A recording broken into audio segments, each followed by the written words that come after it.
Paris Radio Show. Audio, musique, podcast.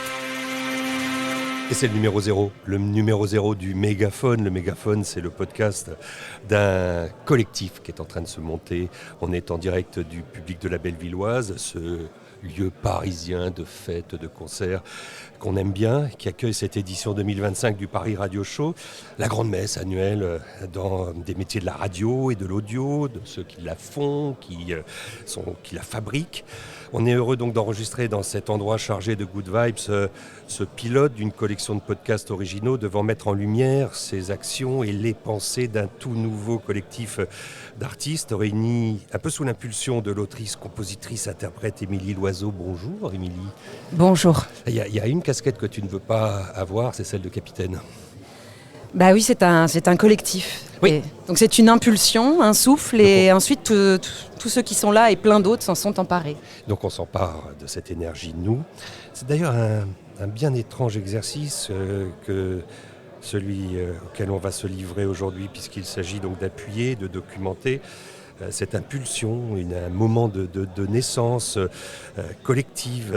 Et alors on s'engage contre la résignation ambiante, contre l'extrême droitisation de la société, dans un contexte un peu mortifère de coupures budgétaires allouées à la culture et d'autres inquiétudes et des défis qu'on va évoquer tous et toutes ensemble. Ce podcast se nomme le Mégaphone. Émilie, on a pensé au mégaphone, mais c'est l'objet qui va servir d'écrin à un collectif qui a désormais, c'est un scoop, un nom. Oui, l'ADN, l'art de dire nous. C'est venu comment ce nom ? C'est pas venu aussi instinctivement que ça, il me semble. Bah on a cogité, on a fait un brainstorming évidemment pour que tout le monde se reconnaisse dans un nom. C'est passé par le résonateur, le sémaphore, les artistes debout. Et les artistes debout, ça nous plaisait bien, mais on veut avant tout casser les bulles, ne pas être dans un entre-soi. Donc on ne voulait pas être juste dans un cercle d'artistes d'entre-soi et ouvrir aux autres, à tous les acteurs et actrices culturelles et aux autres métiers vers lesquels on veut aller, vers le public, vers les citoyens et citoyennes que nous sommes. J'avais aussi envie, alors peut-être qu'on peut changer de micro, je me tourne vers Enzo à la technique, est-ce qu'il y a un moyen de prendre pour Émilie un micro qui fonctionne et de recommencer, ou est-ce qu'il va y avoir le moyen, non parce que là on a un micro qui est très bas et nous c'est très important que ça commence bien, alors c'est-à-dire Enzo? Oui, mais alors après, il y aura plus. Celui-là, on va dire que c'est un micro qui ne fonctionne pas. C'est-à-dire que c'est un troisième. Mais pourquoi il est bas ? Est-ce qu'on peut mettre un autre micro pour le reste du plateau, qui soit un micro filaire, un micro. Est-ce qu'on peut travailler cette histoire-là ? Parce que sinon, on a un micro qui est pas bon. On va rien pouvoir faire de tout ça. Tu comprends ? C'est les 4 mêmes micros et on n'a pas d'autres micros. Donc tous ces 4 mêmes micros vont être bas pour eux ? Celui-là, il faut. Qu'est-ce qu'on fait, Vincent, alors ça t'a pas frappé ? On pourra m'en remonter après. Donc on fait comme si c'était bon. Ok.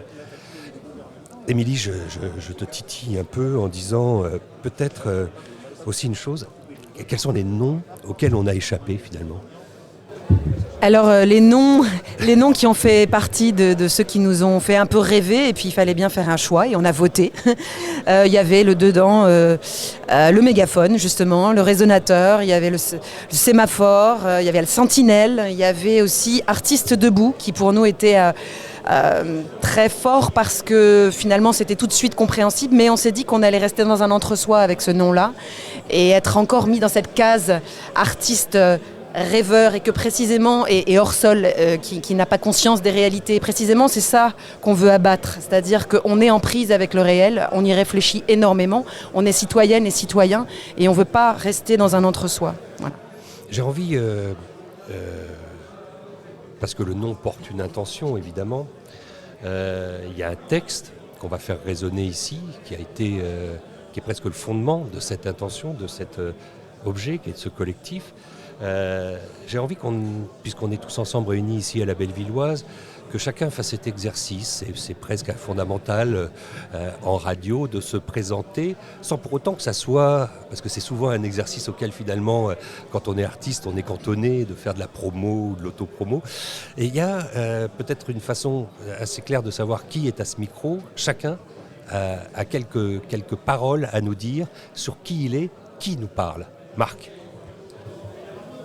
Sur qui je suis, et d'où je parle, peut-être. Qui je suis, un multifacette dans le milieu du spectacle, c'est-à-dire aussi bien artiste que programmateur que attaché de presse, et surtout ici avec Émilie et tous les autres qui rejoignent au fur et à mesure ce collectif, rempli d'inquiétude par rapport au monde qui nous entoure, et pas uniquement par rapport à la dégradation du microcosme culturel, parce que ce qui nous touche, nous, en tant qu'artistes ou en tant que milieu du spectacle, touche tous les domaines, a priori. Marc Chaudnier. Alors, Clémentine Desroudil. Moi, je suis une ancienne journaliste, je suis programmatrice et je suis surtout commissaire d'exposition, de grandes expositions culturelles. Et donc moi je travaille avec plein de milieux dans le monde de la culture et je rejoins absolument Marc sur tout ce qu'il vient de dire. Et surtout aussi c'est le sentiment d'isolement en fait qu'on tente de mettre en place en ce moment et qui voilà, c'est aussi se réchauffer, être ensemble, donner de l'espoir et se battre avec des actions et avec des réflexions communes. Romane Boringer, bonjour. Il y avait les aléas du trafic bonjour, parisien. De la pluie, oui. Bonjour. 2 mots sur vous. Je suis pas très bonne en mots. Je suis venue pour rejoindre la communauté. 2 mots sur moi? Non, mais écoutez, les nouvelles sont mauvaises, d'où qu'elles viennent, comme dirait notre ami Stéphane Echer. Donc, je me dis qu'on est mieux à plusieurs. Sandra Nkake. Bonjour, humanoïde. Timide mais grégaire et qui a la chance d'être traversé par de la musique et qui se sert de cette musique pour faire du lien autant que possible, d'où je parle de l'envie de proposer de la lumière, de la joie, de la tendresse, du partage et montrer que même si ça va mal, en fait nous sommes là, nous sommes en résistance et on ne va pas lâcher. Jérôme, alias G Dru. Bonjour, flûtiste, producteur. Avec Sandra, on a créé un label indépendant, donc on a une structure qui est à la fois qui imagine des possibles, qui est confrontée à des réalités économiques, qui est confrontée à des publics. On se promène avec des spectacles, avec des disques, on croise des techniciens, des partenaires de vie et on avait envie de partager ce rêve, ce collectif. Maëva Lebert. Bonjour, moi je suis violoncelliste et compositrice. Pour moi c'est très important de se réunir, d'être ensemble pour résister, pour être en vigilance, mais aussi pour proposer des choses qui donnent envie. L'art de dire nous, c'est aussi dans le nous, il y a les artistes, mais il y a aussi la science, la connaissance, les émotions, enfin tout ce qui va nous faire sortir de ces obscurantismes très inquiétants. Et puis, last but not least, Majo, ça sonne comme un écrin aussi, puisque Majo, c'était au départ une maison, je crois. Bonjour, Majo, je suis autrice, compositrice, musicienne avec la soif d'être en lien. Effectivement, les nouvelles sont mauvaises, mais nous, on est vivants. Alors, il y a de l'espoir et je suis très heureuse d'être là. Émilie, il y a quelque chose auquel vous avez été confronté, tu as été confronté à nouveau, c'est l'apprentissage du collectif. Ça y est, ça bouillonne, les groupes WhatsApp se créent, les échanges aussi s'intensifient. Ce collectif, c'est comme une énergie, mais c'est une énergie qui vient, c'est pas une génération spontanée, quoi. Ça vient de quelque part, non ? Oui, ça vient de quelque part, bien sûr. Moi, personnellement, ça vient d'un sentiment depuis très longtemps où je fais partie de ce métier, d'un sentiment d'isolement dans le métier de la musique où on est très carriériste et très dans un isolement solitaire et peu dans le collectif. J'ai toujours trouvé ça dommageable. Aujourd'hui, je crois que c'est carrément l'urgence de faire autrement. Et quand sont venues ces fameuses élections législatives qui nous ont tous et toutes atterrés. Il y a eu effectivement des frissons. Entre les deux tours, j'ai eu une espèce d'élan de survie en me disant mais on va tous être isolés, divisés, dans des problématiques personnelles de survivre, et il faut à tout prix s'unir pour pour devancer et pour être en veille et pour veiller les uns et les unes sur les autres. Voilà, c'est né de là, un petit fil WhatsApp qui s'est agrandi. Et puis il y a eu un premier événement qui était l'éviction de la playlist des chaînes Bolloré, des chansons de Zao de Sagazan au début de l'été, du fait de sa parole assez libre sur Bolloré. Et on s'est dit non pas qu'il fallait défendre Zao de Sagazan parce que je pense qu'elle n'a pas besoin de nous pour ça, mais que c'était un premier signe. Et que si on ne réagissait pas à ce signe-là, le message, la porte était ouverte et on pouvait s'engouffrer pour se dire bon bah voilà, de toute façon ils sont chacun dans leur truc, donc ils vont pas veiller les uns et les unes sur les autres. Et voilà, ça a démarré comme ça, une espèce de cet élan qu'on a eu de pétition au moment de cette éviction des playlists a généré une telle force que ça nous a donné toutes et tous, je crois, envie de rester unis et de se dire que il y avait des choses à faire ensemble. Et alors, Marc Chaunier, parce que dans certaines... Enfin, il y a une casquette que vous avez aussi, c'est que vous êtes en contact pas mal avec la presse. Et vous savez très bien ce qu'est cette nébuleuse, ce monde artistique et culturel. Généralement, ce qui le caractérise parfois, c'est aussi une forme d'individualisme, voire un nouveau collectif. Comme il y a eu des collectifs déjà du temps de la Révolution française, et même peut-être dans l'Antiquité, d'artistes, vous vous dites quoi? Vous dites tout de suite, c'est une bonne idée, c'est un piège, attention, qu'est-ce qui nous attend? C'est à la fois une bonne idée et à la fois un piège dans lequel on ne doit pas nous-mêmes tomber.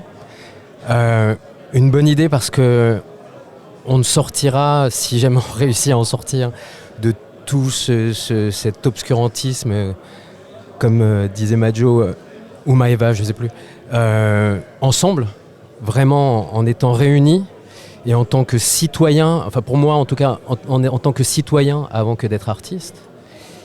Et le piège, c'est, il y a deux pièges potentiels, c'est d'avoir une parole qui s'égaye et qui perd de son sens et de sa valeur, et d'être aussi perçu une nouvelle fois, une énième fois comme de doux rêveurs, comme tu disais, comme des artistes dont la parole n'est pas importante face au contexte économique et à la dette publique.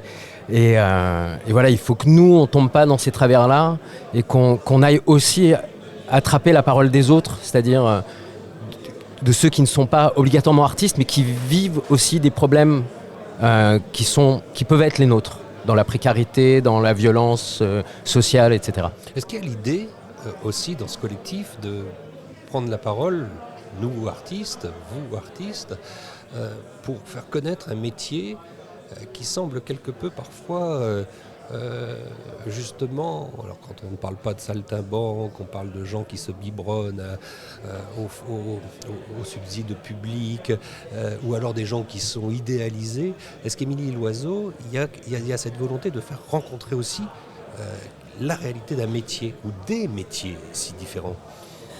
Absolument. Je crois que ça va peut-être être la première prise de parole importante qu'il faudra qu'on ait, à mon sens, en tous les cas, parce que je pense que effectivement les coupes budgétaires qui ont eu lieu pour la première fois en Pays de Loire, et puis ça se poursuit là dans l'Hérault, ont été accompagnés d'un discours très néfaste et très caricatural d'un milieu artistique qui serait gangréné par l'extrême gauche radicale et quasi terroriste, on peut le dire, et finalement de gens qui vivent effectivement, comme je le disais tout à l'heure, hors sol, qui sont des privilégiés, qui vivent biberonnés à l'argent de l'État, et qu'il est grand temps que tout ce petit monde comprenne qu'il faut être rentable. Et je pense que quand on parle de culture, on parle aussi d'action culturelle, on parle aussi de tout l'engagement qu'on a auprès des publics, quel qu'il soit, que ça c'est un tissu culturel et social hyper important. Et au-delà de ça, je crois qu'il y a une réalité de ce qu'on est. Effectivement, nous sommes, pour la plupart d'entre nous, des des précaires, c'est-à-dire que nous avons des métiers qui nous font souvent difficilement vivre. Et il est temps qu'on explique, parce que je crois qu'il y a une idée très très floue de notre métier, comment on travaille, à quoi sert cet argent, quelles sont nos actions culturelles, quels sont les enjeux de nos créations, comment on est rémunéré. Enfin, toute cette économie, je pense qu'elle est extrêmement nébuleuse pour le public. Et ça, c'est quelque chose qu'entretiennent cette brume, qu'entretiennent les politiques, parce que ça leur donne de belles excuses pour dire, il faut qu'ils comprennent que, comme tout le monde, ils sont comme tout le monde, et eux aussi, il faut qu'ils apprennent à rapporter un peu d'argent et à pas être les privilégiés de notre société. Je rebondis, Romane, tu m'en voudras pas sur ce terme-là de flou, cet amour flou que tu nous as donné à voir avec ce documentaire, ce film qu'on a tous en tête. Mais ce métier, cette réalité de ce métier, toi sur les scènes, que tu vis, est-ce que c'est un enjeu dans ce collectif, effectivement, de virer une sorte de casquette dans laquelle on te retiendrait trop? Je ne sais pas, mais pour réagir à ce que disait Émilie, je pense que les gens aiment beaucoup les artistes. Enfin, j'aime pas trop ce mot artiste, mais je crois que les gens aiment beaucoup les artistes, les musiciens, les chanteurs, les acteurs. On le voit en tournée, on le voit. Je crois que les gens, si on ne les empoisonne pas avec cette parole qui est très politique. Alors bien sûr, dans nos métiers, il y a 2-3 images qui surnagent, de gens qui donnent l'impression que c'est une espèce de îlot préservé de tout. Mais je crois que les gens ne sont pas tout à fait dupes. Ils voient bien comment on vit, comment on va dans les villes. Mais c'est vrai que si la parole politique prend le dessus là-dessus et que les gens n'entendent plus que ça, ils vont perdre de vue, y compris la tendresse qu'ils peuvent porter et le besoin qu'ils peuvent avoir Enfin, moi, je sens beaucoup ça quand on est en tournée de ça. Ils comprennent, ils savent que c'est une drôle de vie irrégulière, je crois qu'il y a une fraternité vraiment possible entre nous, si la parole politique ne ment pas trop et ne raconte pas n'importe quoi là-dessus. Aujourd'hui, on entend des choses qui sont liées à des coupes budgétaires qui se succèdent, que ce soit les premières dans la région Pays de la Loire, et puis ensuite au sein du ministère, même de la Culture, aujourd'hui d'un département comme celui de l'Hérault, où il n'y aura plus un seul euro donné à la culture. C'est assez ahurissant, et face à ça, il y a ce texte, ce manifeste, le manifesto de l'ADN, l'art de dire nous, que j'ai envie de faire résonner ici dans ce bruyant public de la Bellevilloise, et à commencer par vous. Chacun va s'emparer d'une des phrases, d'un des paragraphes, et ça commence comment, Émilie? Suite à la succession d'événements nationaux et internationaux depuis les dernières élections législatives en France, démontrant la montée en puissance des idées nationalistes, identitaires, xénophobes, climato-sceptiques et masculinistes. Constatant avec inquiétude la promotion exponentielle des idées fascistes sur les réseaux sociaux X et bientôt Facebook, Instagram et TikTok.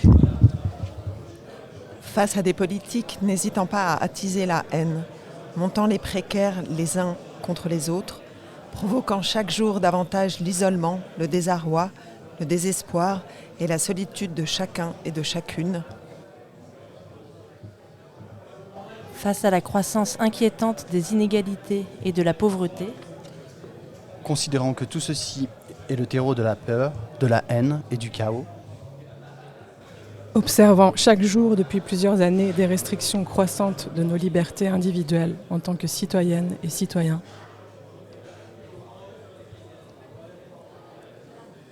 Observant des signes précurseurs de potentielles restrictions de nos libertés d'expression dans certains médias, ainsi que le rétrécissement plus général des canaux de diffusion en presse ou en radio pour l'ensemble de la création artistique et culturelle dans toute sa diversité. Face aux coupes budgétaires annoncées par l'État et à la remise en cause des aides à la culture, notamment dans la région des Pays de la Loire, annonçant la mort de nombreuses compagnies, l'annulation de programmation dans de nombreux lieux et une restriction inouïe des efforts faits jusque-là pour renforcer l'action culturelle et le lien des artistes à tous les publics. Nous décidons aujourd'hui de nous unir en un collectif transartistique incluant tous les métiers du spectacle vivant et de la culture, qui aura pour but de veiller avec humilité et fermeté à plus de solidarité et à se battre contre ce qui nous semble représenter un immense danger pour nos métiers, pour la vie culturelle française, son accès à toutes et tous et plus largement pour la démocratie. Qu'on le veuille ou non, les mots, les gestes, les notes ou les formes que nous créons projettent des visions du monde. C'est la fonction des artistes. Nous portons une vision et une projection de la société. Considérant que nous sommes artistes, mais que nous sommes également et avant tout citoyennes et citoyens, nous estimons avoir une responsabilité considérable dans ce que nous choisissons de créer et dans la manière dont nous le faisons.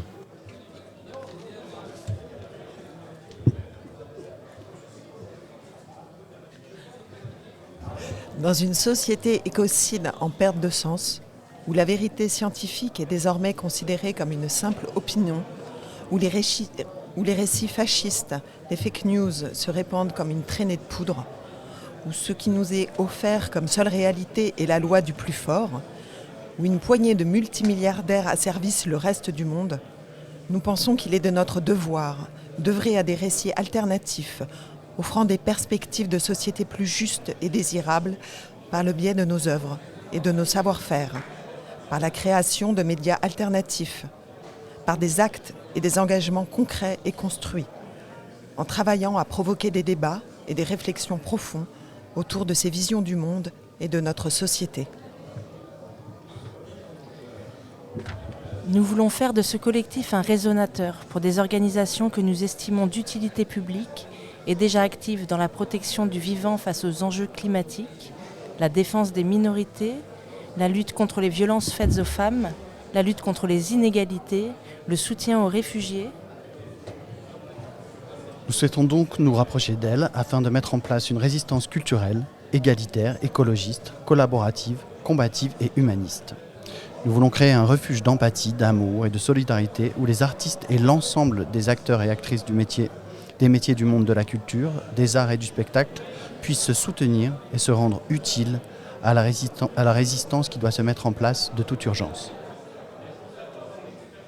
Nous appelons la joie, la culture, la science, la connaissance et tout ce qui nous élève, nous rassemble, nous porte un miroir, tout ce qui est source d'invention, partage d'une connaissance, invitation à la création afin de raviver ce tissu essentiel qui ne dépend pas du seul profit et en lequel nous croyons.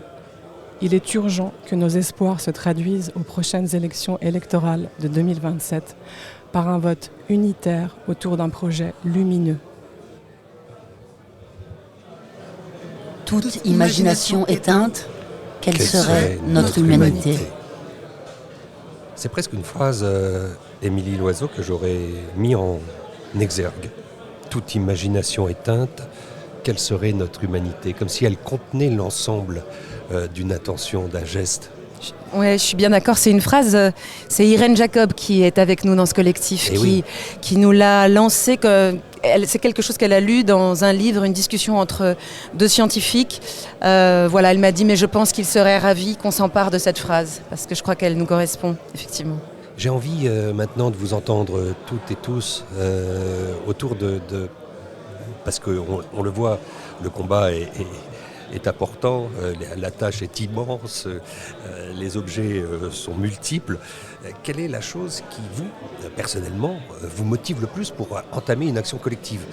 Par exemple, parce que c'est l'hécatombe autour de nous, les annonces de ces coupes budgétaires sont évidemment des couperets qui font mal, mais il y a peut-être pour chacun des domaines spécifiques. Marc Chaunier, par exemple, je pense à ce qui se passe sur le fil WhatsApp où vous êtes tous réunis pour l'instant, parce que c'est un ferment là, qui arrive, de cette question de Spotify. C'est tout, comme si c'était le grand méchant d'ailleurs, mais qui agite vraiment tous les esprits. Spotify, je sais pas, Spotify, c'est une goutte d'eau, dans les luttes que l'on doit avoir. C'est en effet en ce moment, On parle beaucoup de Spotify à cause de l'intelligence artificielle, à cause de son soutien proactif à l'investiture de Trump, mais finalement pas plus qu'un Facebook, Instagram, Apple ou Google. Donc je ne suis pas sûr que cette lutte est importante, mais je ne suis pas sûr qu'elle soit au cœur de ce que l'on doit mettre en avant aujourd'hui, parce que ça resserrerait encore sur nos droits, ce qui est important, bien entendu, sur les droits, sur la manière dont ces droits sont répartis, mais justement c'est peut-être là aussi une graine d'un endroit où imaginer la répartition des richesses se fait de la manière la plus vile et la plus pas absurde, parce qu'elle est pensée, elle n'est pas du tout absurde, elle est pensée, elle est réfléchie et elle correspond à un modèle de société.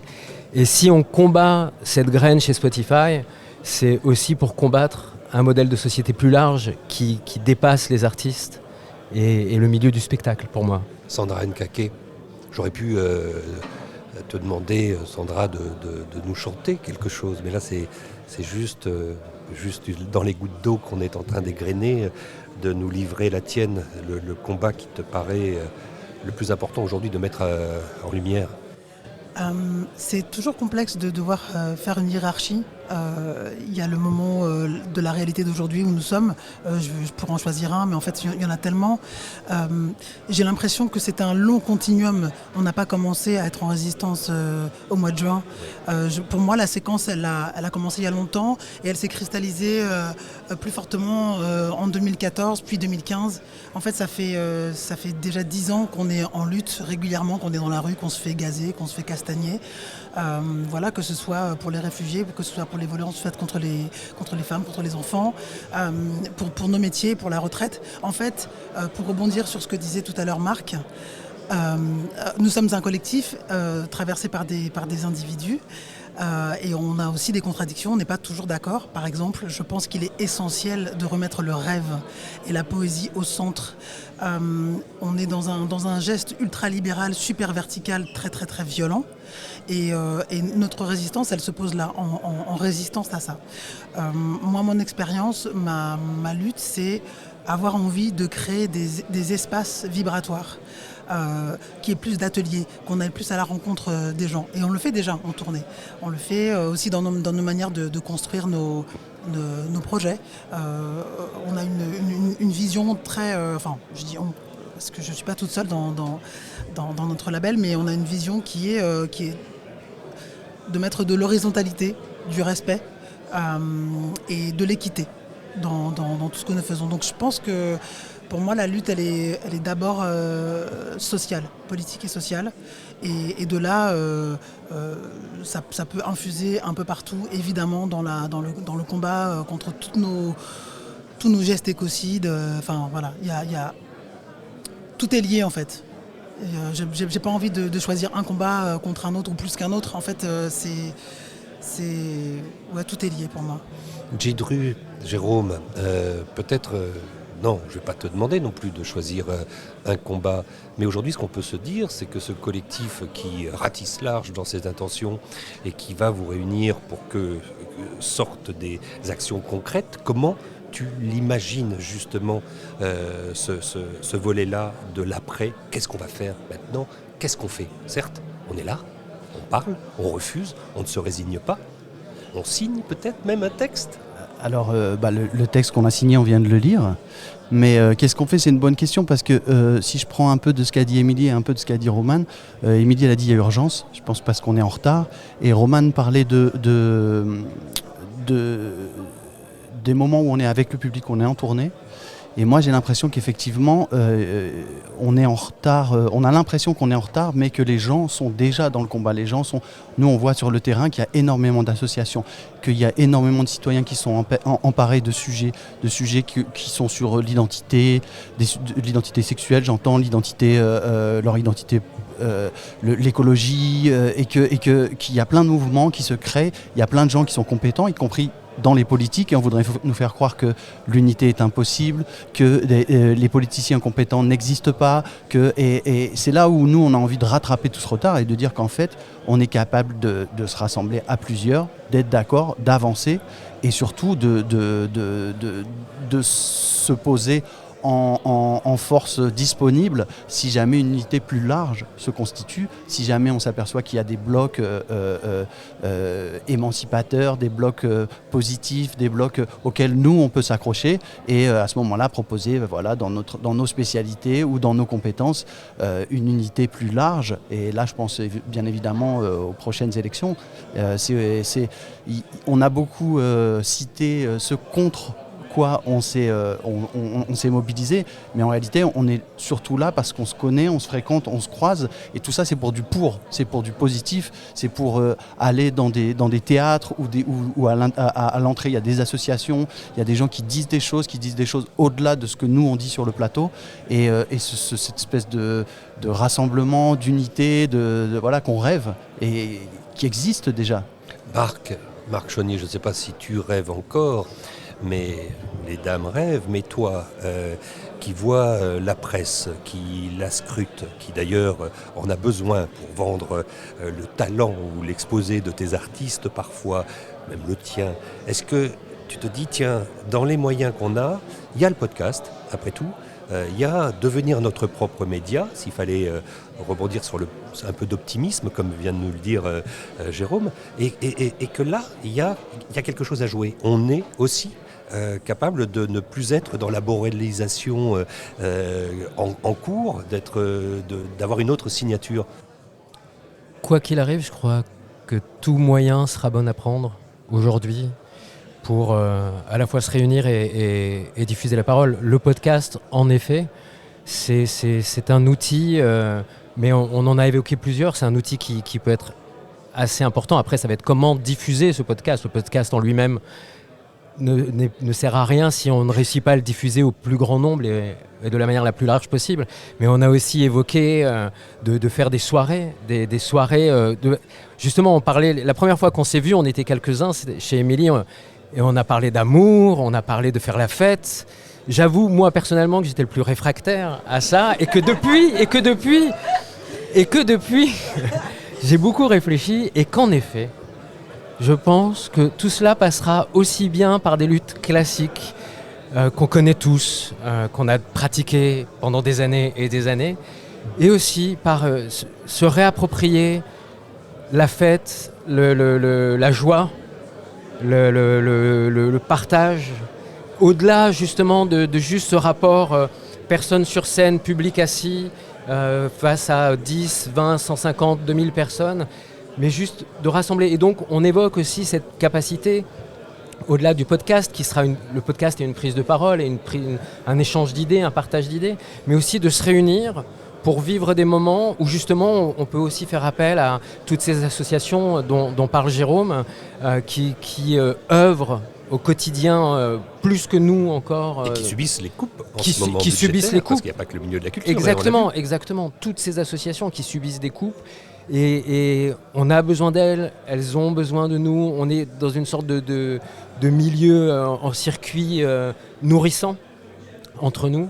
Et il y aura aussi ces soirées-là. Et je pense qu'il y a certainement d'autres manières d'œuvrer, et à nous de les inventer et de les partager. Donc Émilie, le collectif est donc aussi un résonateur. Voilà quelque chose d'éminemment poétique. Ce mot inventé est sorti, qui a failli être le titre de ceux qui se réunissent ici.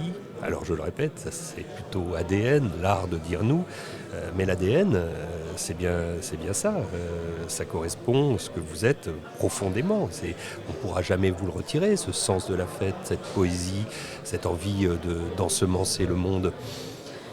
C'est ce qui nous caractérise toutes et tous ici.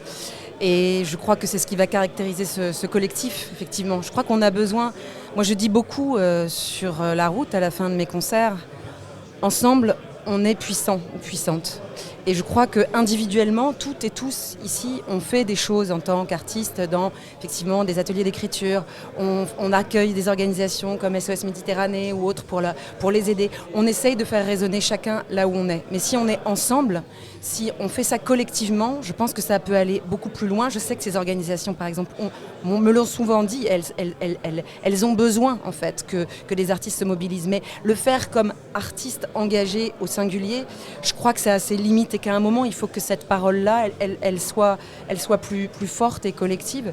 Et puis je crois qu'avant tout, il y a une quête de remettre du sens dans les mots, d'arrêter de laisser faire une parole médiatique et politique qui désincarne les mots, redonner l'importance aux mots, ne pas laisser dire n'importe quoi, et aussi amener de la lumière, de la fête, du rire, de la joie, et je pense rendre désirable la construction de quelque chose qui soit différent que ce récit morbide qu'on nous balance. Tu te méfies de ta colère ? Je m'en méfie parce qu'elle peut me faire du mal, et que précisément je crois qu'on a besoin de douceur, de joie pour adoucir cette colère que je crois qu'on porte tous, chacun. Je pense que tous et toutes ont fait des insomnies à se dire mais c'est Pénélope Bagieux, j'ai lu récemment, qui disait c'est marrant, avant je faisais des insomnies mais je me disais mais c'est parce que la nuit et je vois toujours de manière négative, en fait la nuit c'est pour ça, et puis aujourd'hui je me dis non, en fait je vais me réveiller puis ça va être pareil parce qu'en fait c'est la réalité qui est comme ça. Je crois qu'on ressent tous et toutes ça, qu'on est plein à ressentir ça, et que le fait d'être ensemble, ça rend ça plus vivable, tout simplement, et ça permet d'en faire quelque chose. Alors, parce qu'on est ici dans un lieu de fête où on l'entend, les gens se réunissent encore, une petite salle, une belle salle parisienne avec une jauge qu'on aime. On n'est pas dans ces arènes où les gladiateurs qu'on vous demande d'être, vous les artistes, doivent se produire devant des masses rassemblées, puisqu'on est dans une dimension humaine. Je vais vous demander, pour terminer ce numéro 0, on appelle ça aussi un pilote de ce qui deviendra une collection de podcasts dont on va trouver le générique, la forme, dont on va trouver le logo, dont on va même essayer de prendre la route, de trouver des sponsors. Tiens, ils sont tous là à vendre les lumières de l'audio, les innovations technologiques. Toutes les sociétés de production sont réunies ici. Audience parraine cette podcast room. J'aimerais bien savoir qui va peut-être miser un peu sur un podcast qu'il faudrait développer, où la parole des artistes, celle qui est bonne et belle à entendre, puisse résonner. Mais ça va être un boulot du collectif. J'aimerais que là, et je me tais et je vous laisse parler, chacun d'entre vous choisisse de nous exposer soit un rêve, soit un cauchemar. Marc Chaunier. Waouh! Un rêve ou un cauchemar? Le cauchemar, on est en train de le vivre tranquillement, avec une sorte de velours, de soie, mais en tout cas on y est, dans le cauchemar depuis un petit moment, et on s'y enfonce un petit peu plus chaque jour. Un rêve sans avoir l'air trop gnangnan, ni... Moi, mon rêve, c'est un truc que je porte un peu depuis un moment et que j'aimerais développer dans ce collectif, ce serait justement de sortir à travers ce podcast, à travers ces fêtes, à travers ces moments de réunion, de sortir de ce complexe artistico-industriel et de confronter nos paroles à d'autres métiers, à des postiers, à des gens de la SNCF, à des infirmières, des infirmiers, et voilà, et de confronter nos paroles, de les rassembler et de les partager. Marc nous dit ça au moment où j'apprends que le festival d'Angoulême de bande dessinée est aux mains d'un sponsor qui s'appelle Quick Burger. Rêve ou cauchemar? Rêve. Je ne sais pas. Je ne sais pas ce que c'est. Comment ça? C'est une caravane dans laquelle nous nous promenons et nous ne faisons pas plus de 200 km. Et nous nous arrêtons sur une place de marché, dans une école primaire, dans un hôpital, dans un parc. Nous chantons, nous dansons, nous improvisons et nous le faisons toutes et tous, artistes et non-artistes, parce qu'en fait nous sommes toutes et tous des artistes. Et je ne sais pas si c'est un rêve, je crois que c'est plus qu'un rêve, c'est une envie que j'aimerais pouvoir concrétiser. Mais pour ça il faut qu'on soit ensemble. Et ben voilà. Moi, j'ai un petit rêve. Le flûtiste qui nous entraîne tous derrière lui, Djidru. Alors c'est un dimanche matin, on a fait des frites et pendant qu'elles sont au four, on va dans une école primaire à côté pour voter. Et cette fois-ci, on vote pour. On vote pour un programme de lumière, un programme d'unité, un programme qui envisage une société où chacun a sa place, chacun est libre. Voilà, je rêve depuis un long moment d'un beau dimanche comme ça. Et on mange les frites après ? Ensemble. Sauce mafé.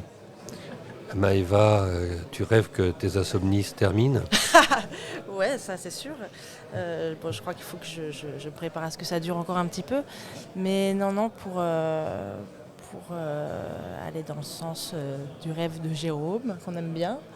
Moi, je rêve que les cercles vertueux remplacent les cercles vicieux.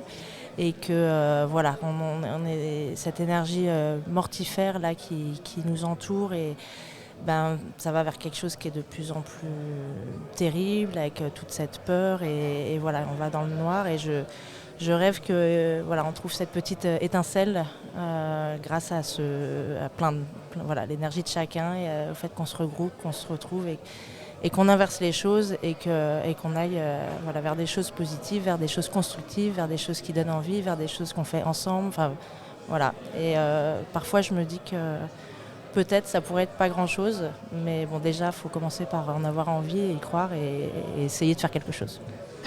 Madjo, propulse-nous vers tes sommets, puisqu'à 1000 mètres, tu aimes bien le dire, c'est là où tu vis, dans tes alpages. Moi, je rêve de tout ce que chacune et chacun a dit. Je rêve de joie, je rêve d'amour, je rêve de casser effectivement cette verticalité, de faire chanter les hommes, les femmes, les bébés, qu'il y ait plus de liens en fait. Et je trouve que c'est ce qu'on commence à faire aujourd'hui. Donc pour moi, c'est le début d'un rêve en vrai, ce qu'on fait là. Romane, tu rêves éveillé, tout ça te paraît encore un peu flou. Moi, je suis nulle pour répondre à ce genre de truc. De trucs, non, je te remercie. Non, de trucs un peu... c'est fort, il faut... Non, la vérité, je rêve, même si j'y crois difficilement, mais quand même. Je rêve que vraiment la puissance du collectif puisse renverser la table. Ça, c'est déjà vu. À petite échelle, à grande échelle. Il y a des histoires. Et quand ça arrive, waouh, ça fait un effet incroyable. On se dit, ah ouais, en fait. Donc la puissance du collectif, parce que moi, à titre personnel, je me sens très démunie, à part lire des textes d'auteurs splendides sur des scènes de théâtre, je ne sais pas quoi faire. Donc je me dis, la puissance du collectif, parfois, a montré un bien beau visage. Et je me dis, ça serait extraordinaire. Qu'à petite échelle, ou moyenne, ou grande, on puisse renverser la table, voilà. Émilie, d'abord, je t'appellerai pas capitaine, Moussaillon. On clôture ce rêve éveillé, ensemble ? Mon rêve à moi, ce serait, je rebondis sur tout ce que vous avez dit. J'aimerais moi aussi aller voter dans une école primaire un dimanche et manger des frites après. Mais j'aimerais voter pour des gens qui ont décidé et qui ont énoncé le fait que chaque citoyen et citoyenne allait prendre sa part dans les décisions, qu'il allait avoir des assemblées citoyennes, qu'on allait cesser ce truc de verticalité qui en fait nous gangrène et finit par nous abattre, et qu'on arrive à une société, une nouvelle forme de démocratie qui soit plus juste et plus responsabilisante, parce que je pense qu'on a pris l'habitude d'ouvrir le bec et d'attendre la béquée et qu'à chaque fois on vote pour quelqu'un et puis c'est pas ça et on finit par voter pour le pire. Donc j'espère qu'à l'image de ce qu'on est ici, de ce qu'on essaye de faire dans ce collectif, c'est vraiment de chacun prendre la parole, de la respecter, d'être dans la douceur, dans l'accueil, dans le non-jugement. J'espère qu'il y ait quelque chose qui soit à l'image de ça, qui se mette en place et qui renverse la table. Oui. Il y a un truc qui nous manque, Clémentine, pour finir, c'est ton rire. Ah oui, non, mais Alexandre, tu ne sais pas, mais il y en a deux là. Mais c'est bien de finir avec un rire, même si aujourd'hui, des fois, on a tendance à se l'interdire. Moi, je remercie toute l'équipe, on dit ici la crew de Paris Radio Show, de cette édition 2025, nous avoir offert l'opportunité d'enregistrer ce numéro 0 du Mégaphone, le podcast original de votre collectif, l'art de dire non, l'ADN, qui vient de naître aujourd'hui. L'art de dire nous, c'est pas possible. J'ai dit non. Non mais Il y a eu plusieurs essais, mais voilà, nous on dit non. C'est pas mal. on dit non. Nous on dit non. Vous avez raison. Ah, c'est pas mal. Ça vient de naître aujourd'hui. Ça fait le voilà, N-O-N. Ou Ça alors fait non. non, on dit nous. Ah ouais, c'est pas mal. On a le logo, on arrête. Eh bien, donc je rappelle la troupe qui est rassemblée ici autour de toi, Émilie, dont tu seras pas le capitaine, puisque tout le monde va essayer de voguer avec ses propres voiles, en tout cas avec cette énergie collective et ce mystère de l'énergie collective auquel je crois que vous croyez. Romane Bohringer, merci, Marc Chaunier aussi, Sandra Nkake, Madjo, Djidru, Maëva Lebert et Clémentine Desroudil. Voilà, peut-être qu'il y en a d'autres qui vous ont rejoint déjà, que tu aurais envie de dénoncer là, quelques noms qui peuvent sonner. On a parlé d'Irène Jacob, mais d'autres nous rejoignent. Féloche, qui avait été un superbe support pour faire un générique merveilleux à l'époque de France Inter où j'officiais. Là aussi, on va avoir un générique.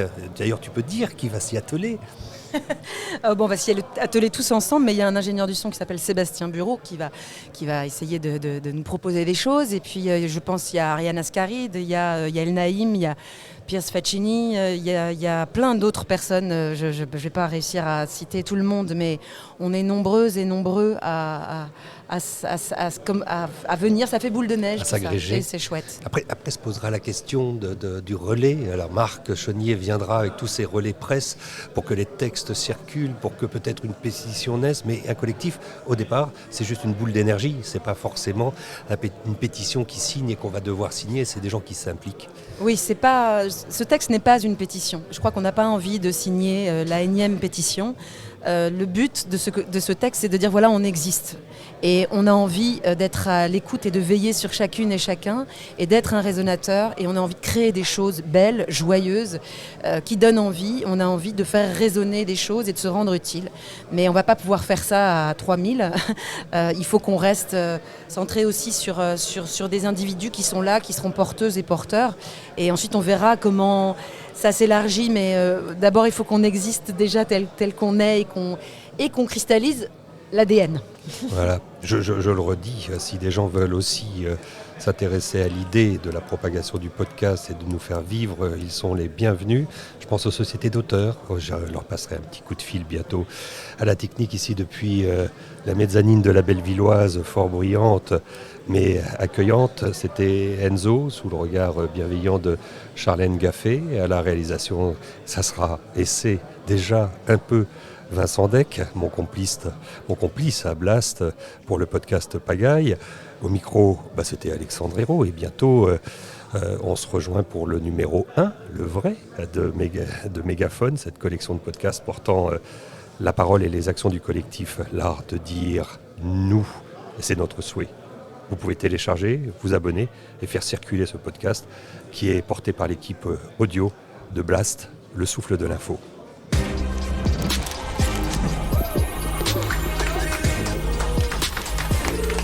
Paris Radio Show. Audio, musique, podcast.